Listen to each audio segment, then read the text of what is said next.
Hello everyone, সবাই কেমন আছো? আজ আবার একটা নতুন রেসিপি নিয়ে চলে এসেছি। আজ আমি করছি সিম বাটা।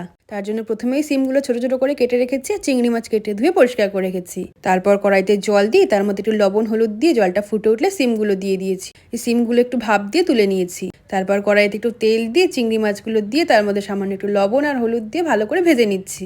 চিংড়ি মাছগুলো ভাজা হয়ে গেলে একে একে আমি সব সিমগুলো দিয়ে দিলাম। সিমটা দিয়ে একটু নাড়াচাড়া করে একটু লবণ দিয়ে দিলাম। লবণটা দিয়ে ভালো করে ভেজে নিয়েছি। তারপর ভাজাগুলো ঠান্ডা হলে একটি মিক্সিং জারে দিয়ে আর দুটো কাঁচা লঙ্কা দিয়ে ভালো করে পেস্ট করে নিয়েছি। তারপর কড়াইতে ওই তেলের মধ্যে আরেকটু তেল দিয়ে কালো জিরে একটু রসুন থেতো করে দিয়েছি আর একটা কাঁচা লঙ্কা ফোড়নে দিয়ে ফোড়নটা ভাজা হয়ে গেলে এই পেস্টটা দিয়ে দিচ্ছি। পেস্টটা দিয়ে এবার আমি ভালো করে নাড়াচাড়া করে নিচ্ছি। তারপর উপর থেকে একটু সর্ষের তেলও দিয়ে দিলাম।